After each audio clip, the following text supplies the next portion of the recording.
Mi hijo levantó la voz y dijo: «No pienso mantener a un anciano flojo».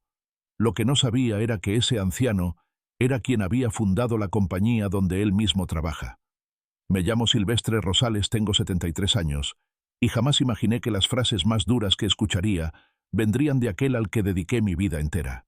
Estaba parado en la entrada de su casa, sosteniendo mi vieja maleta con el alma completamente rota. Fui a pedirle si podía quedarme unos días, ya que mi departamento se había inundado por una falla en las tuberías. Medio siglo de trabajo levantando desde cero una compañía enorme, y aún así mi hijo me veía como un estorbo. Desde dentro, su esposa gritó: «Ya no podemos contigo. Busca un lugar donde te cuiden porque aquí no puedes quedarte». Ni siquiera tuvo el valor de salir a verme a la cara. Esa misma mujer que años atrás me pidió prestados 50.000 pesos para la entrada de esa casa, donde ahora me cerraban la puerta. Ellos no sabían, nadie en mi familia lo sabía, que yo no era solo ese abuelo retirado que de vez en cuando ayudaba en un taller del barrio. Yo era Silvestre Rosales, el fundador y principal accionista de Industrias del Pacífico, una de las empresas constructoras más grandes del país. La misma donde Diego, mi hijo, llevaba ya 8 años como supervisor, ganando un sueldo que le permitió comprarse esa vivienda de 2 plantas en una zona exclusiva. Por muchos años oculté mi identidad. Después de que mi esposa Carmen falleció hace 15 años, decidí llevar una vida simple. Quería ver quién me valoraba por mi esencia y no por mis bienes. Me mudé a un lugar modesto, vestía de forma sencilla, y solo mi contador y mi abogado sabían quién era realmente. Mis hijos creían que sobrevivía con una pensión mínima. Esa noche, mientras caminaba por las calles con mi maleta, recordé las veces que Diego de niño me prometía que me cuidaría siempre. Hoy, ese mismo niño me había dado la espalda cuando más lo necesitaba. Lo que él no sabía era que al día siguiente yo asistiría a una junta con la dirección de la empresa. En esa reunión se tomarían decisiones clave tras la reestructuración que llevaba meses planeando. Escucha esta historia hasta el final, y dime si tú estuvieras en mi lugar, ¿qué harías? También cuéntame desde qué ciudad me escuchas. Mientras camino por estas calles vuelven a mi mente los recuerdos de cuando llegué a esta ciudad hace más de medio siglo. Tenía solo 20 años. Venía del campo sin nada más que ilusiones. Mi padre trabajaba la tierra, mi madre cosía para mantenernos. Me enviaron con la esperanza de que pudiera estudiar y forjarme un destino distinto, pero pronto entendí que los sueños se construyen con esfuerzo, no con suerte. Apenas llegué, trabajé en todo lo que saliera: construcción, carga, vigilancia. Y por las noches estudiaba ingeniería en una universidad pública. Durante 5 años dormí apenas unas horas diarias. Fue en esa época cuando conocí a Carmen, que en paz descanse. Ella trabajaba en una panadería, y cuando no tenía ni para comer me daba el pan que sobraba. Cuando nació Diego hice una promesa: que jamás viviría lo que yo viví. Le di lo mejor que pude, desde colegios privados hasta viajes. Lo mismo con su hermana María. Los eduqué para que fueran personas de bien, no solo para que tuvieran comodidades. Al menos eso creía. Carmen me solía advertir: «Silvestre, no les des todo, déjalos luchar un poco». Pero yo no podía. Solo quería que nunca supieran lo que es no tener dinero ni para el bus o el almuerzo. Mientras tanto, mi empresa seguía creciendo. Todo empezó con un préstamo de 5.000 pesos que obtuve empeñando el anillo de bodas de Carmen. Nunca me reprochó nada. Me esperaba en casa con un abrazo cuando regresaba rendido. «Ya verás que todo irá bien, mi amor», me decía mientras me acariciaba la espalda. Al principio fue durísimo. Muchas noches no podía dormir por el estrés de pagar sueldos. Pero con el tiempo, proyecto tras proyecto, la empresa se levantó. Levantamos centros de salud, escuelas, centros comerciales. Mi nombre quedó grabado en muchas de esas obras, aunque mi familia nunca lo supo. La muerte de Carmen por cáncer me destrozó. Los últimos años habían sido complicados entre su enfermedad y mi intento por mantener todo en pie. Después del entierro sentí a mis hijos más cercanos, pero algo me decía que era por compromiso, no por verdadero afecto. Entonces tomé una decisión. Vendí la casa grande. Repartí parte del dinero entre ellos, diciéndoles que era todo lo que me quedaba, y me fui a vivir a un departamento sencillo. Quería saber si me seguirían queriendo sin nada que ofrecer. Carmen me quiso cuando no tenía nada. En los primeros meses tras mudarme aún venían a visitarme. Pero con el paso del tiempo las visitas se volvieron esporádicas, las llamadas breves, las excusas más creativas, hasta que justo cuando más los necesitaba, me cerraron la puerta. Diego lleva 8 años trabajando en mi compañía. Es un empleado cumplidor, responsable e íntegro. Sin embargo, nunca se preguntó por qué aquel anciano del taller sabía tanto del oficio o por qué algunos directivos me saludaban con respeto cada vez que coincidíamos. El abandono no siempre llega de golpe. Es como la humedad, empieza con una pequeña marca y sin darte cuenta va deteriorando todo desde dentro. Así fue lo mío. Al principio, en el nuevo apartamento, mis hijos venían los domingos. Diego traía a mis nietos Carlos, de 12, y Sofía, de 8. María también venía con Roberto y su pequeño. Comíamos juntos, conversábamos. Parecía que todo estaba bien, pero los cambios fueron sutiles. Cuando vivía en la casa grande, llegaban temprano y se quedaban hasta la noche. Ahora, venían ya entrado el día, y para las 4 de la tarde estaban inventando motivos para irse. Papá, los niños tienen tarea. Tenemos que pasar donde los suegros. Nos agarra la noche. La primera Navidad en el apartamento fue especialmente difícil. Me había esmerado con cariño. Compré el mejor jamón que me alcanzó, adorné el pequeño árbol que cabía en la sala, envolví regalos para los niños. Pero esa mañana Diego me llamó: «Papá, perdón, este año vamos a cenar con los papás de Patricia. Es que allá hay más espacio y va toda la familia». Una hora después María también llamó: «Papi, Roberto quiere que vayamos donde su mamá. Ya sabes cómo es él con esas cosas». Esa Navidad me quedé solo viendo los obsequios que nadie recogería y el jamón intacto sobre la mesa, como burlándose de mi compañía más fiel, el silencio. Lo que más me lastimaba no era la distancia, sino cómo cambiaron conmigo justo cuando empecé a necesitar algo. Antes, si pedía un favor, lo hacían con gusto. Ahora, cualquier petición venía acompañada de suspiros y miradas incómodas. Cuando se dañó la llave del lavaplatos y pedí ayuda, Diego vino, pero con mala cara. Arregló el daño murmurando quejas y se fue sin siquiera aceptar el café que le había preparado. «Papá, tengo mucho trabajo también. Tengo mis problemas», me soltó. Como si mis años de esfuerzo para darles todo no valieran, como si mis propias preocupaciones fueran cosa menor. Las celebraciones de cumpleaños de mis nietos también cambiaron. Antes me avisaban con tiempo para poder preparar algo lindo. Ahora me enteraba por accidente o me decían el mismo día: «Uy, papá, olvidé contarte que hoy cumple Carlos. Si quieres, pasa un momento por la casa». Un momento. Como si mi presencia fuera un compromiso más en su agenda. Las llamadas también se acortaron. «Hola, papá, ¿cómo estás? Qué bueno. Perdón, tengo que colgar». Siempre había algo más urgente que hablar conmigo. El trabajo, los hijos, las diligencias, hasta la televisión parecía importar más. Lo peor era cuando necesitaba pedirles algo de dinero. No porque realmente lo necesitara, sino para mantener la apariencia de que solo vivía de una pensión. Cuando se me dañó la nevera y les pedí ayuda para comprar una nueva, sus reacciones fueron como si les pidiera algo imposible. «Papá, las cosas están difíciles», decía Diego. «Los niños van a colegio privado, la casa tiene cuotas.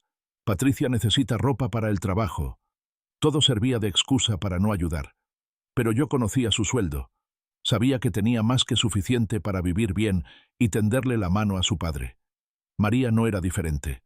«Papi, Roberto dice que no podemos andar prestando plata así porque uno nunca sabe si se la van a devolver».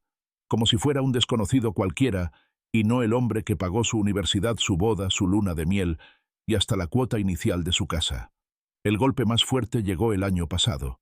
Me enfermé de gripe fuerte. 3 días con fiebre alta y tos incontrolable. Nadie llamó. Nadie preguntó si necesitaba algo. Después vi en redes que estaban comiendo en restaurantes sonriendo como si nada. Cuando les reclamé, Diego respondió: «Papá, ya estás grande. Tienes que cuidarte. Nosotros no podemos estar pendientes de todo». Esa frase me dolió más que la fiebre y la tos juntas. Fue en ese momento cuando comprendí que para ellos yo ya no era su padre, sino una carga incómoda, un reflejo molesto de lo que algún día también serían ancianos. Me veían como alguien que ya no aportaba nada, solo traía problemas y pedía favores. Lo que no sabían era que cada gesto frío, cada excusa, cada mirada de fastidio, yo los guardaba en el corazón. No para vengarme, sino para entender realmente a quienes había criado y decidir con serenidad qué hacer con todo lo que había levantado a lo largo de una vida entera de esfuerzo. La verdad es que nunca imaginé mantener el secreto tanto tiempo. Mi idea era sostenerlo solo unos meses. Quería observar sus reacciones pensando que yo ya no tenía recursos. Un año, me dije, pero ese año se transformó en muchos. Y con el tiempo se hizo más difícil contarles la verdad. Don Jaime, mi contador de confianza desde hacía 3 décadas, solía advertirme: don Silvestre, sus hijos merecen saber quién es usted en realidad. Y yo le respondía: lo que merecen es quererme sin saber cuánto hay en mi cuenta. Mientras tanto, la empresa no paraba de crecer. En los últimos 15 años triplicamos ganancias. Firmamos acuerdos con entidades públicas, firmas privadas y hasta socios internacionales. Aunque mi oficina estaba en el piso 15 de la torre más alta del centro, rara vez iba. Prefería trabajar desde casa o encontrarme con los gerentes en lugares sencillos. Los obreros me conocían como don Silvestre, ese dueño curioso, que a veces aparecía vestido con overol para revisar detalles en persona. En los niveles altos sabían perfectamente quién era, pero tenían órdenes claras de no divulgarlo fuera del ámbito laboral. Incluso les ofrecí incentivos adicionales por su discreción. Diego formaba parte del área de supervisión de obras. Era eficiente, puntual y respetado por todos. En varias ocasiones los gerentes me comentaban: don Silvestre, su hijo, bueno, Diego Rosales es de los mejores supervisores que tenemos. Él no sabe quién es usted, ¿verdad? Y yo solo sonreía: no. Y es mejor que siga así. Pero hace 6 meses tomé una decisión que lo cambiaría todo.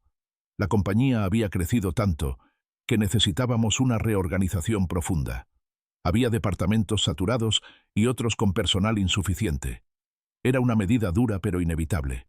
En las reuniones directivas que hacíamos por videollamada desde mi apartamento, acordamos mantener solo a los trabajadores más valiosos. A los demás se les daría una compensación justa, pero tendrían que buscar nuevos caminos. La lista de quienes seguirían ya estaba casi terminada. Por supuesto, Diego estaba entre los empleados que conservarían su puesto. Su rendimiento era excelente y siempre recibía buenas referencias de sus superiores. Pero después de lo ocurrido anoche en su casa, después de escuchar esas palabras que me destrozaron por dentro, ya no lo tenía tan claro. No pienso mantener a un viejo inútil. Esa frase no dejaba de dar vueltas en mi cabeza mientras caminaba con mi maleta por las calles solitarias. Viejo inútil. Ese mismo viejo que sin que él lo supiera le había dado empleo. El que firmaba su cheque cada quincena. El mismo que lo había elegido como futuro heredero de la mitad de todo lo que había levantado con sudor y constancia. Sí, ya había un testamento redactado. Diego y María recibirían partes iguales de mis empresas y propiedades. Pero los testamentos se pueden modificar. Y después de esa noche, esa opción comenzó a tomar fuerza. Me senté en una banca del Parque Central, ese mismo donde solía llevar a Diego a jugar cuando era pequeño. Saqué el teléfono y llamé a don Jaime. Don Silvestre, ¿cómo se encuentra? Me contaron lo del problema de agua en su apartamento. Quiere que le reserve un hotel. Jaime, necesito un favor. Le dije directo. Usted dirá. Mañana en la Junta de Reestructuración quiero que hablemos específicamente de Diego Rosales. Sobre su hijo. ¿Qué ocurre? Quiero un informe detallado. ¿Cómo lo ven sus jefes? ¿Qué opinan de su rendimiento sin mencionar que es mi hijo? Y tráeme todos sus reportes de desempeño de los últimos 2 años. ¿Está todo bien, don Silvestre? Lo noto distinto. Todo está en orden, Jaime. Por primera vez en mucho tiempo todo está completamente claro. Cerré la llamada y dirigí la mirada hacia el edificio de la empresa. Desde el parque podía verse bien.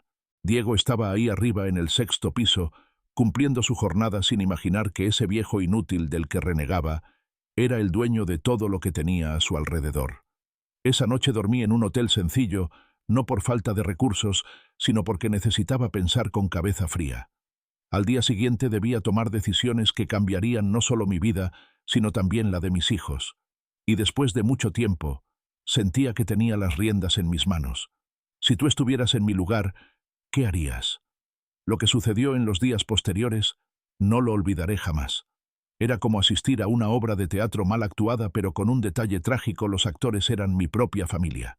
El martes por la mañana, mientras tomaba café en el hotel, sonó mi teléfono. Era María. Llevábamos semanas sin hablar. Papi, ¿cómo estás? Roberto me contó que tu apartamento se inundó. Qué feo. ¿Por qué no me dijiste nada antes? Su voz era dulce, casi infantil. Sonaba igual que cuando de niña buscaba perdón con caricias después de hacer una travesura. Hola, hija.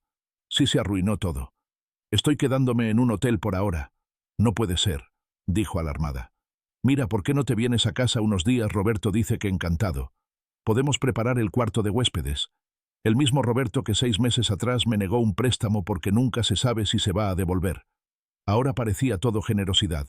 No lo sé, hija. No quiero causar molestias. Molestias, eres mi papá. Además, hace tiempo que no compartimos en familia. Los niños te extrañan mucho. Los niños, el bebé que casi no me conocía y lloraba cada vez que lo tenía en brazos. Ese mismo día, tras colgar con María, volvió a sonar el teléfono. Esta vez era Diego. Papá, me enteré de lo del departamento. Estuvimos conversando con Patricia y queremos que vengas unos días a casa.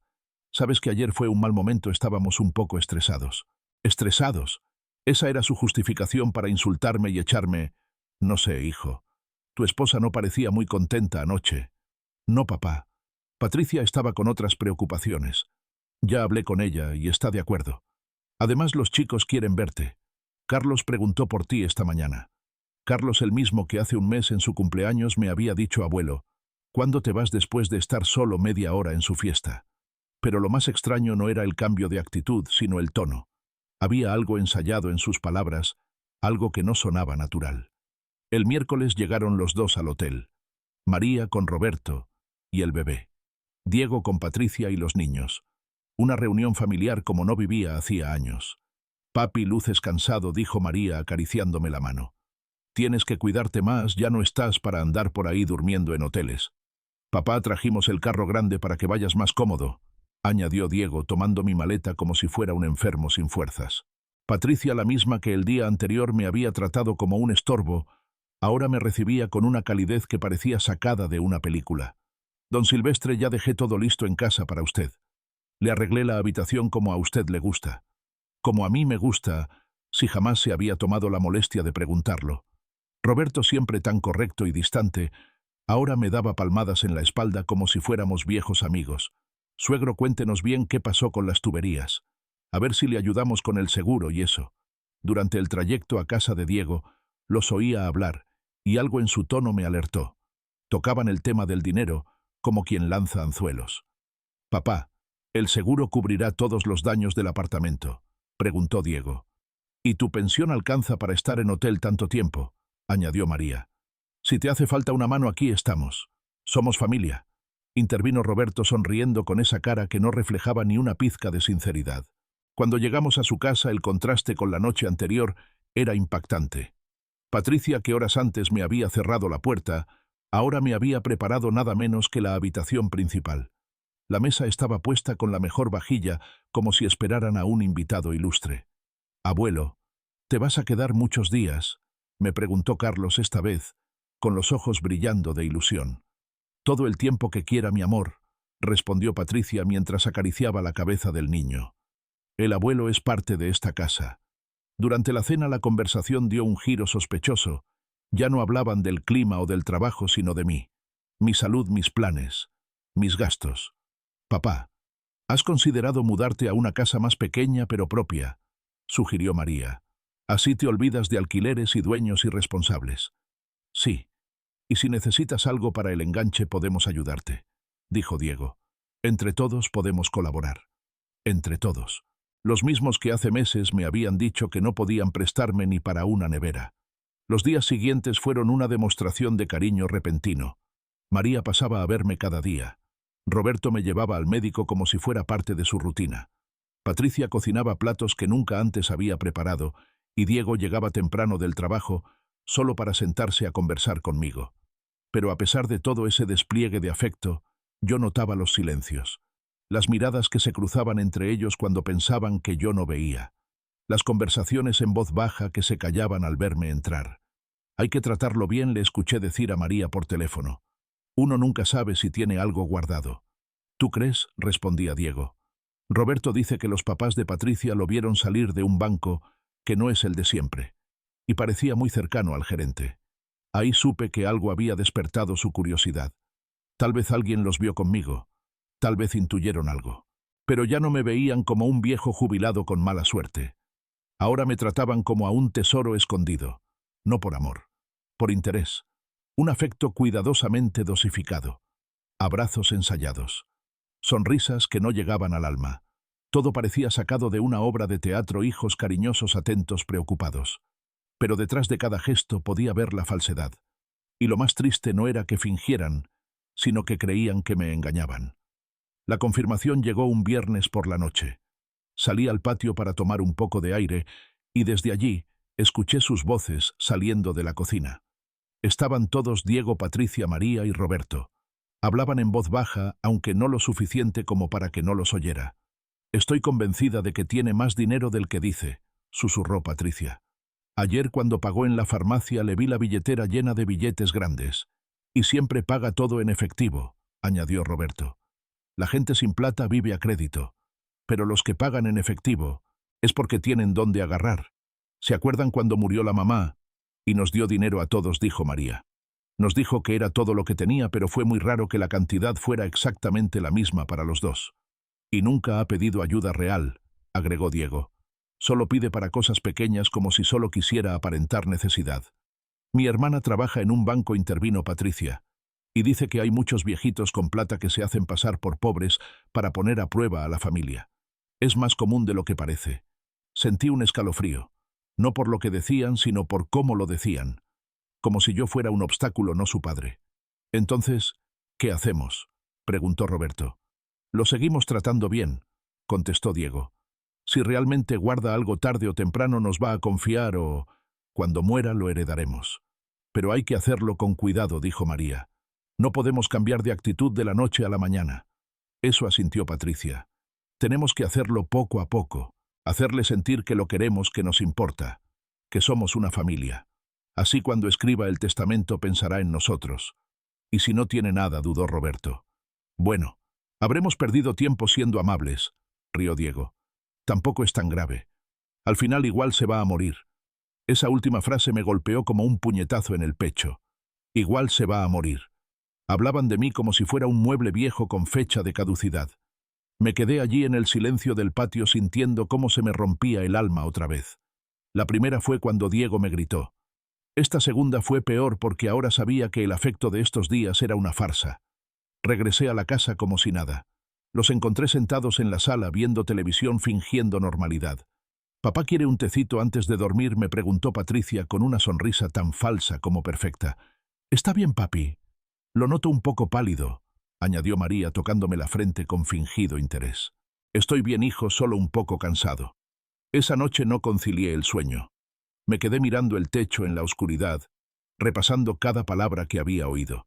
No era solo dolor, era decepción. No solo porque me veían como una inversión futura, sino porque entendí que había criado a personas capaces de fingir amor por codicia. Los días posteriores fueron un verdadero suplicio. Cada vez que me abrazaban, cada «te queremos, papá», cada consulta sobre mi salud, yo sabía que era todo parte del teatro. Y lo peor no era la mentira en sí, sino lo bien que sabían fingir. Si no los hubiera escuchado aquella noche, habría creído sinceramente que me querían. María llegaba con flores sin motivo aparente. «Porque eres el mejor papá del mundo», decía. Diego me llevaba al parque donde jugábamos cuando era niño. Para revivir momentos lindos, explicaba. Patricia me preparaba postres. «Porque quiero consentirlo, don Silvestre». Roberto me incluía en sus charlas futboleras riendo conmigo. «Usted siempre será parte de esta familia». Pero detrás de ese afecto yo ya podía ver la verdad. Veía cómo se miraban entre ellos cuando creían que no los notaba. Notaba cómo Patricia seguía con la vista el dinero cuando lo sacaba del bolsillo. Cómo Diego hacía preguntas disfrazadas de nostalgia sobre mis ahorros de antes. Y un día, María confirmó mis sospechas con una propuesta. «Papi, Roberto y yo estuvimos hablando. ¿Por qué no se viene a vivir con nosotros? Podemos adaptar el cuarto de huéspedes para usted. Así no se preocupa por el alquiler ni los dueños desconsiderados. Además podríamos cuidarlo mejor». «Es una gran idea», intervenía Diego. «También puede quedarse en mi casa». Patricia dijo que no hay problema. Por primera vez mis hijos se disputaban mi presencia. Pero no por afecto, sino por estrategia. Querían tenerme cerca, ganarse mi confianza y asegurarse de estar en posición privilegiada cuando llegara el momento de heredar. «Lo pensaré», respondí con calma. «Denme unos días».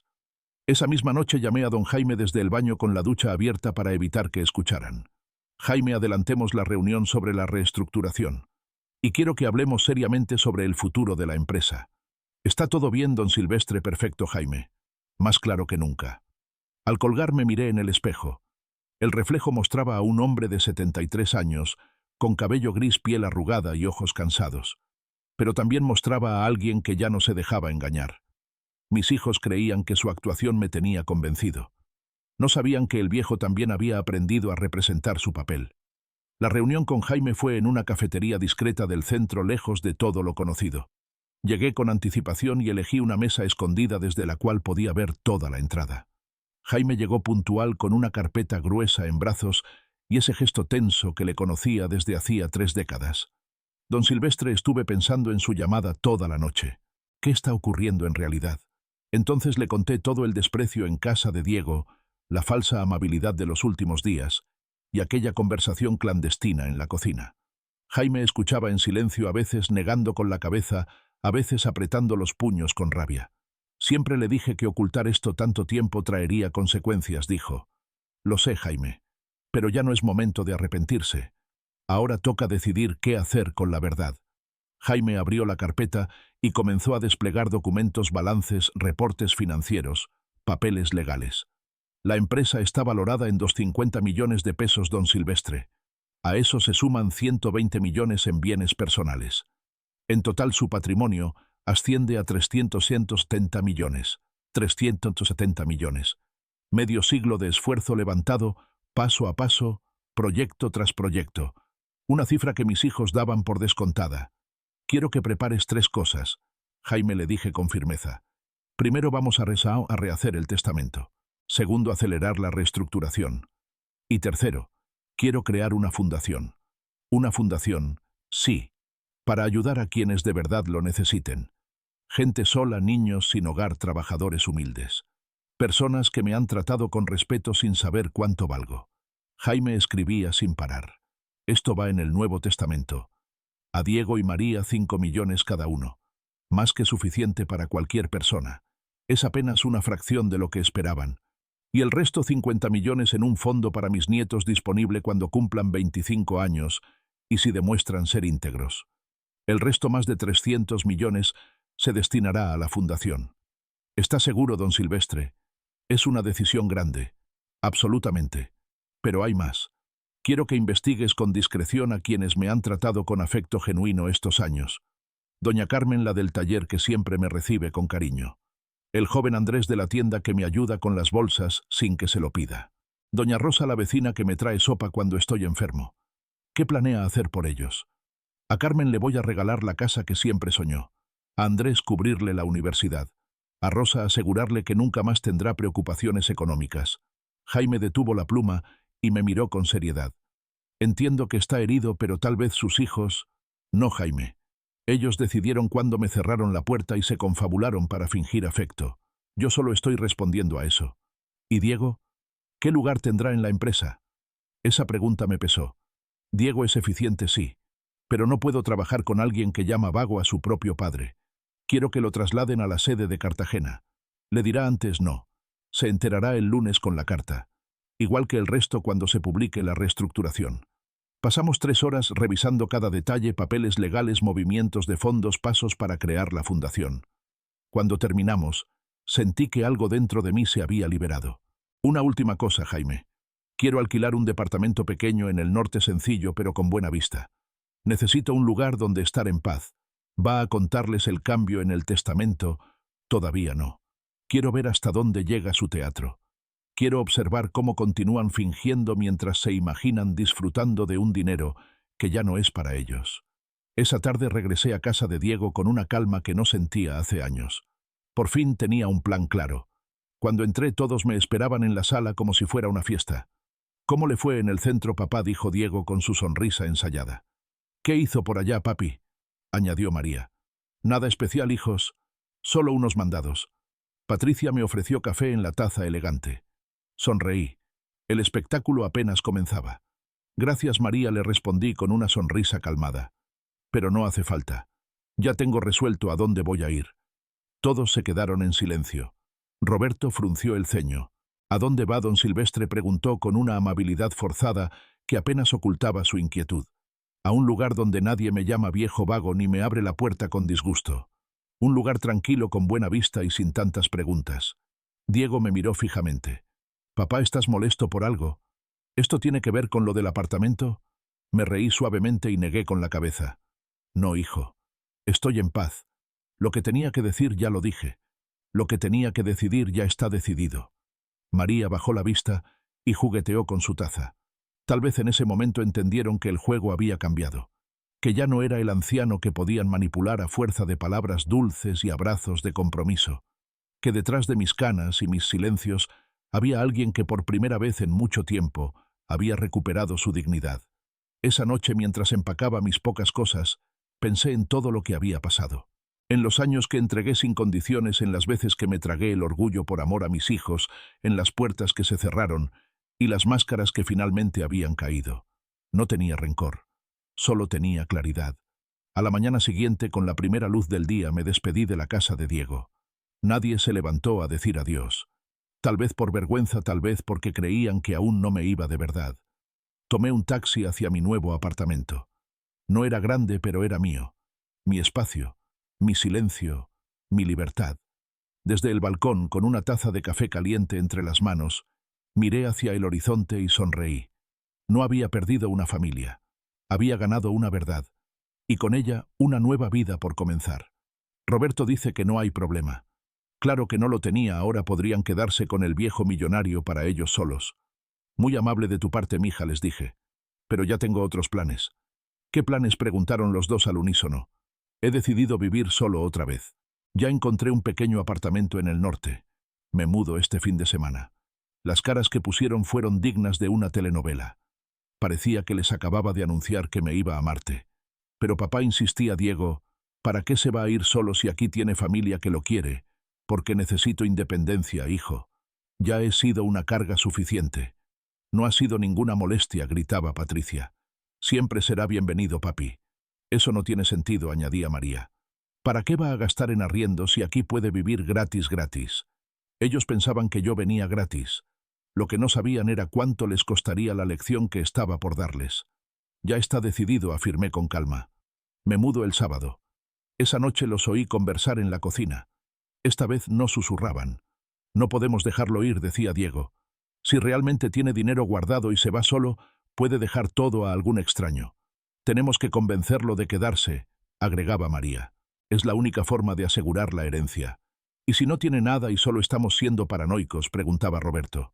Entonces habremos perdido el tiempo fingiendo que nos importa, respondía Patricia. Pero es un riesgo que debemos tomar. Me fui a dormir sonriendo. Mis hijos estaban desesperados. Y mi plan apenas comenzaba. El sábado por la mañana llegó la mudanza. Contraté un camión pequeño no por falta de cosas, sino para que pareciera un cambio sencillo y creíble. Ellos estaban ahí ayudando a empacar con la preocupación marcada en el rostro. Papá todavía puede quedarse, insistía Diego mientras cargaba una caja. Patricia y yo podemos quedarnos en la ciudad. No, hijo. Tu ascenso es muy importante. No lo desperdicies por un viejo como yo. No diga eso, protestaba María. Usted no es cualquier viejo.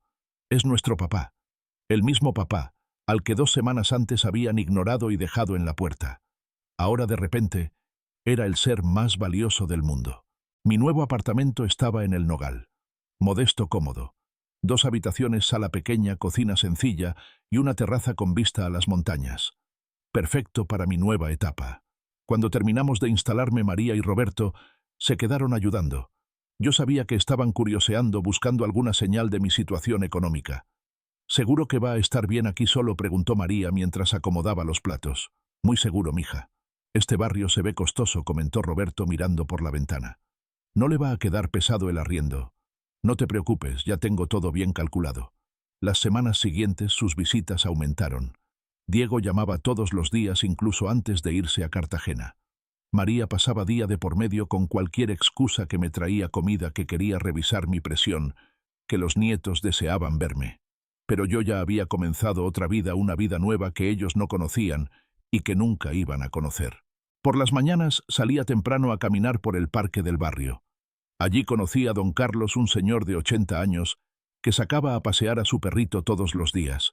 Nos hicimos amigos sin esfuerzo. Él no sabía nada de mi pasado. Solo conocía a Silvestre, el vecino nuevo con el que se podía conversar. ¿Tiene hijos, don Silvestre?, me preguntó una mañana mientras descansábamos en una banca.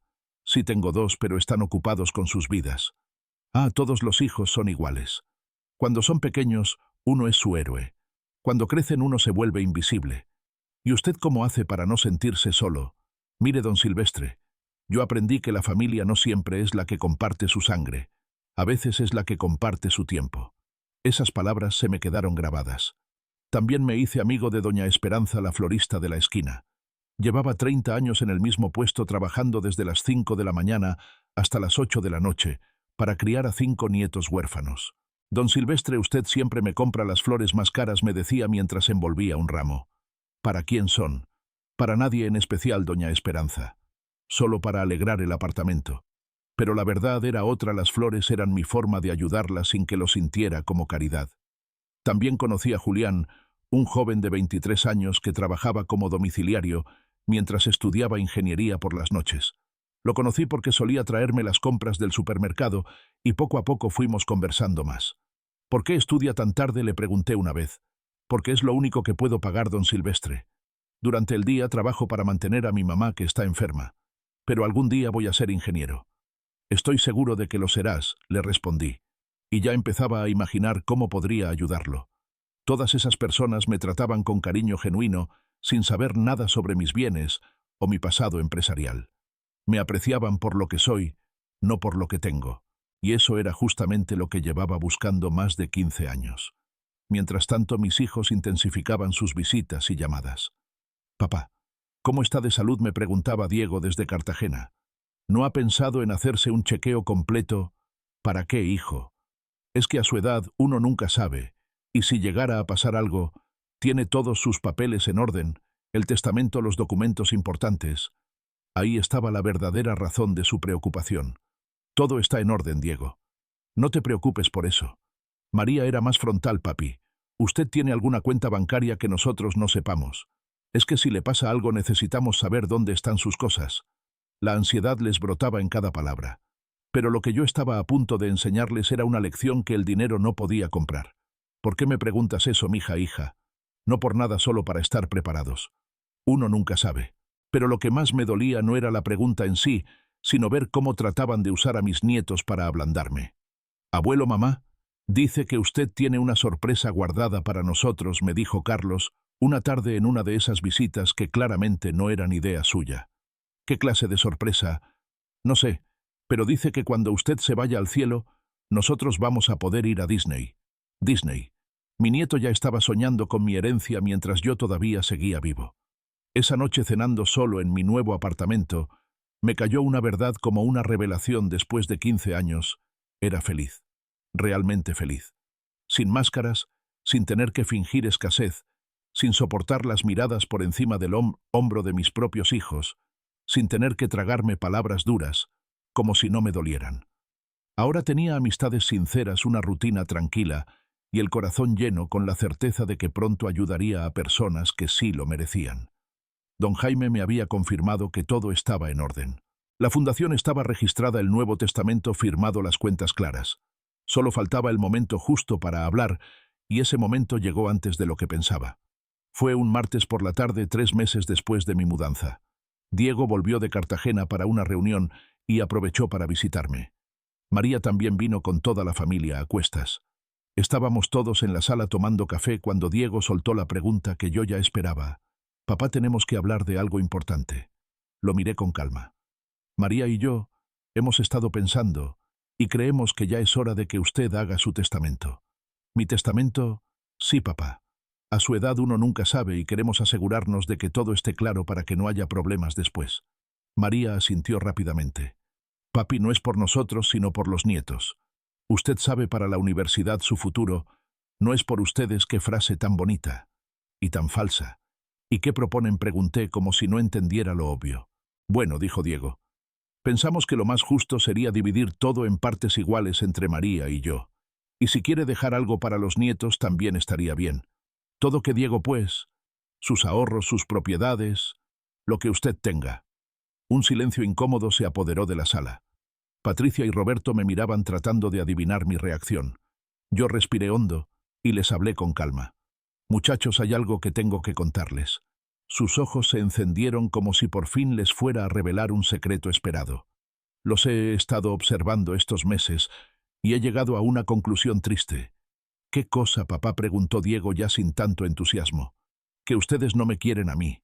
Quieren lo que creen que tengo. Papá, ¿cómo puede decir eso?, protestó María herida. Nosotros lo amamos. De verdad me aman. ¿Seguros?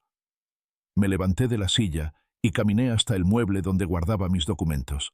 Saqué una carpeta que don Jaime me había preparado con esmero. La coloqué sobre la mesa con calma y miré a Diego directamente. Diego, ¿te acuerdas lo que me dijiste hace 3 meses cuando fui a pedirte ayuda, papá? Yo estaba estresado, no era nada personal. Tus palabras fueron: no voy a mantener a un viejo vago. Tal cual. Diego bajó la cabeza incapaz de sostenerme la mirada. Luego volví mis ojos hacia María y Roberto.